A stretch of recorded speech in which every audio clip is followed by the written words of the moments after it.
I like the challenge of a 3-game series on the road. I like the opportunity to practice. And I like the unique challenge of playing 4 games, 4 straight days, because you don't normally get to do that.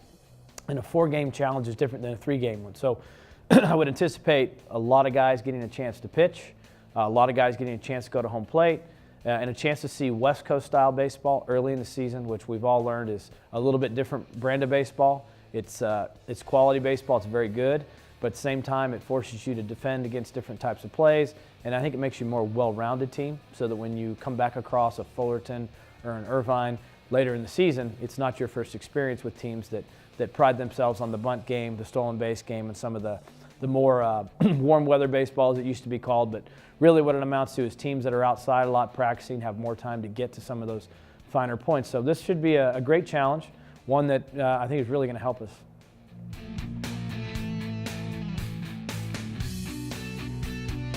I think the Big 12 is really, when you look at top to bottom, and especially the teams that returned from last year with several key members back, has to be right up there with the 1 or 2 spot as far as the premier conferences this year.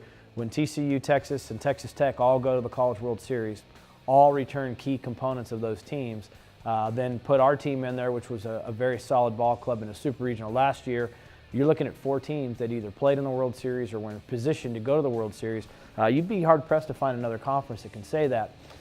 Then you factor in teams like Kansas that had an excellent team at the end of last year, an OU team that has, I think, very good talent. I think they'll be a much improved team. A West Virginia team that's highly competitive, a Kansas State team that's not far removed from winning this conference 2 years ago, and a Baylor team that's probably going to be a lot better than anyone's giving them credit for. Week in, week out, this conference will be as good as any there is. So we'll be ready. We'll have seen what I think are elite level pitchers in the preseason that will get us ready for the TCUs and Texases and people like that have great pitching. So it's going to be a lot of fun. It's going to be a tremendous challenge. But I think we've seen both in the football season and now in the basketball season, the Big 12 holds its own with anybody. And that's proven week in, week out.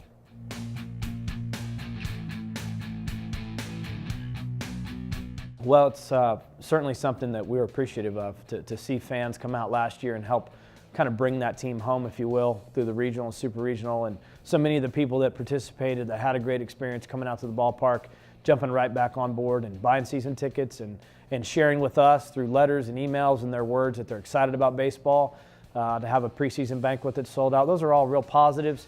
It just says that people care about what we're doing, they believe in how the team plays, and they're looking forward to baseball season. So that's all positive. I think the biggest challenge is continuing to grow. What's next for our program? How do we continue to elevate who we are as a team and how we play, and how we elevate the program in the day in, day out interest level of our fans? Obviously, we want to continue to give them what they want, which is a highly energetic, competitive team. And people like to win. We know that. So we want to work to put that out there. We love to see our fans embrace how our kids play. And we can only hope that this season can bring an extension of what we saw at the end of last year. But I think it's positive anytime you can run into people that love Oklahoma State, that they enjoyed the season a year ago, but more importantly, that they're looking forward to this one. And if we can continue to build that trend, then I think the program will grow as it should each and every year. And that's what we came here to do.